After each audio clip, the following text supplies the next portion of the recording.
அன்பார்ந்த இறைமக்களே, கிறிஸ்துவின் மறுரூப ஜெபக்குழுவின் வாயிலாக இன்று உங்களை சந்திப்பதில் நான் பெரும் மகிழ்ச்சி அடைகிறேன். மக்களை சந்தோஷமாக இருக்கீங்களா? நிறைவாக இருக்கீங்களா? மகிழ்ச்சியாக இருக்கீங்களா? மன அமைதியாக இருக்கீங்களா? மக்களே, மகிழ்ச்சியும் மன அமைதியும் இறைவன் தந்த வரப்பிரசாதம் அல்லவா? ஒவ்வொரு நாளும் இறைவார்த்தையின் மூலம் நம்மோடு கூட உறவாடுகிறார். இன்று நமக்கு அவர் என்ன வார்த்தை தருகிறார் பார்ப்போமா? சீராக்கின் ஞான நூல் அதிகாரம் 32 இறை வார்த்தை 13 16 முடிய. மேலும் உன்னை படைத்தவரை போற்று, அவரே தம் நலன்களால் உன்னை நிரப்பியவர். ஆண்டவருக்கு அஞ்சி நடப்போர் நற்பயிற்சியை ஏற்றுக்கொள்வர். வைகரையில் அவரை தேடுவோர் அவரது பரிவை பெற்றுக்கொள்வர். திருச்சட்டத்தை ஆய்ந்தறிவோர் அதனால் நிறைவேறுவர். வெளிவேடக்காரர் அதனால் தடுக்கி விழுவர். ஆண்டவருக்கு அஞ்சி நடப்போர் நீதி தீர்ப்பை காண்பர். தங்களின் நேர்மையான செயல்களை ஒளி போல தூண்டி விடுவர். Praise the Lord. ஆண்டவருக்கு அஞ்சி நடக்கின்ற ஒவ்வொருவரும் நிறைவை காணும்படி இறை வார்த்தையிலே நமக்கு தர்றார் இல்லையா?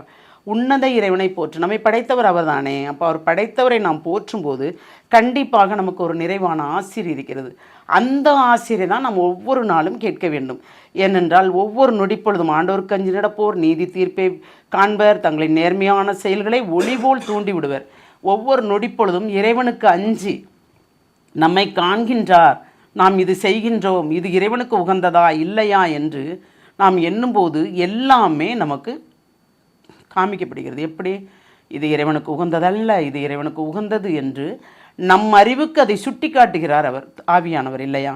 அப்போ நாம் அவருக்கு அஞ்சி நடக்கும்போது கண்டிப்பாக நிறைவாக இருக்கும். அதுபோல் வைகரையில் அவரை தேடுவோர் அவரது பரிவை பெற்றுக்கொள்வார். அதிகாலையில் எந்திரிச்சு அவரோடு உறவாடும் போது நமக்கு என்ன தேவை என்பது அவர் அறிவாரா? அதனால் அதை நமக்கு செய்து தருவார், அதை நிறைவேற்றி கொடுப்பார். கேட்பதற்கு முன்பே நமக்கு அவர் தருவார். ஆனால் வெளிவேடக்காரர்கள் இரு நிலையில் இருப்பவர்கள், நம்மிடம் ஒன்று பேசுவார்கள், பின்னால் ஒன்று பேசுவார்கள். அப்படி இருப்பவர்கள் வெளிவேடக்காரர்கள் தடுக்கி விழுவார்கள் அப்படின்னு சொல்கிறாப்புல. அப்போது அவர்கள் தடுக்கி விழுவதற்குண்டான காரணம் என்ன நிலை? ஏனென்றால் இங்கு ஒன்று பேசி அங்கு ஒன்று சொல்பவர்கள் இல்லையா? அதுதான் தடுக்கி விழுவார்கள் என்று. அப்போ நாம் இறைவனுக்கு உகந்த வாழ்க்கை வாழ்ந்தால், உகந்ததாக நாம் நினைத்தால், ஒவ்வொரு நொடி பொழுதும் அவரோடு இணைந்து நடக்கும்போது எல்லாமே நமக்கு நிறைவாக இருக்கிறது. அந்த நிறைவுதானே நமக்கு வேண்டும். எது தேவையோ அதை அவர் தருகிறார். அதை நாம் பெற்றுக்கொள்ளும்படி நாம் நிறைவாக வழி நடக்கிறோம். அதை செயல்படுத்தும்படி நம்மளை செய்கிறார். அந்த செயல் மூலமாக நமக்கு நிறைவை தருகிறார். அப்படி நிறைவை தரும்போது தானே நாம் எல்லாமே நிறைவாக வாழ முடிகிறது இல்லையா? உன்னத இறைவன் நமக்கு எது தேவை என்பதை அறிந்து அதை உடனுக்குடன் நமக்கு செய்து தருகிறார். அப்போ அந்த உன்னத இறைவனை நாம் போற்றும்போது எல்லாமே நமக்கு நிறைவாக நடக்கிறது. அந்த நிறைவைத்தான் இப்பொழுது நாம் கேட்க வேண்டும். கேட்போமா? எல்லாம் வல்ல இறைவா, ஆமாண்டவரே, காண்பவரே, எங்களை காப்பவரே, எங்களை தேற்றுவரே, எங்களை திடப்படுத்துவரே, ஒவ்வொரு நாளும் எங்களை உம்முடைய கண்ணுக்குள் வைத்து எங்களுக்கு எது தேவை என்பதை அறிந்து அதை உடனுக்குடன் செய்பவரே, என்ன தேவை என்று என்னிடம் கேள், நான் உனக்கு தருவேன் என்று சொன்னவரே, இதுகால் வரைக்கும் நீர் செய்த அனைத்திற்கும் கொடானபடி நன்றி ஆண்டவரே. எங்களை முழுமையாக உடைய இரக்கத்துக்குள் ஒப்புக் கொடுப்போம்ப்பா. எங்களை பிள்ளைகளை ஒப்புக் கொடுக்குறோம்ப்பா, மருமக்களை ஒப்புக் கொடுக்குறோம்ப்பா, சந்ததிகளை ஒப்புக் கொடுக்குறோம்ப்பா, படிக்கின்ற பிள்ளைகளை ஒப்புக் கொடுக்குறோம்ப்பா. எல்லாரும் உம்மை தேடுகின்ற அனைவருமே கண்டடையும்படி, ஆமாண்டவரே, ஞானத்தால் உம்மை கண்டடையும்படி விவேகத்தோடு அவர்கள் நடக்கும்படியும் தேவர் நீர் ஆசீர்வதிக்கிற அந்த கிருபைக்கு நன்றிப்பா. அப்பா, திருமணத்திற்காக காத்திருப்பவர்கள், ஆமாண்டவரே, நீர்தாமே அதை ஏற்படுத்தி கொடுக்க வேண்டும்.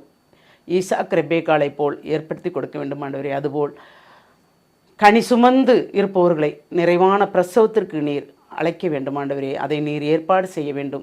ஆண்டவரே, அதுபோல் குழந்தை இல்லாமல் இருக்கிறார்கள். அன்று அண்ணால் புலம்பினால் ஆண்டவரே, குழந்தைக்காக நீர் அவர்களுக்கு கொடுத்தீர். அப்பா, மணவாகும் மனைவி மலடி என்று சொன்னார்கள், ஆனாலும் நீர் சிம்சோனை கொடுத்தீர் ஆண்டவரே. அதுபோல் மக்கச்செல்வங்களுக்காக இயங்குவர்களை நினைவுகூரும் ஆண்டவரே. நீர்தானே சொன்னீர், கருவறையை படைத்த நான் மகப்பேரை தடுப்பேனா என்று சொன்னீர் ஆண்டவரே.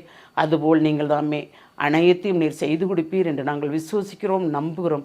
அதன் காலத்தில் நேர்த்தியாக அனைத்தையும் செய்வேன் என்று வாக்கு கொடுத்தவரே, நீர் அனைத்தையும் செய்து கொடுக்கிற அந்த கிருபைக்கு நன்றி கூறி எங்களை முழுமையாக உம்முடைய இரக்கத்துக்குள் ஒப்புக் கொடுக்கிறோம். ஜெபம் கேட்கும் நல்ல பிதாவே. ஆமேன், ஆமேன், ஆமேன்.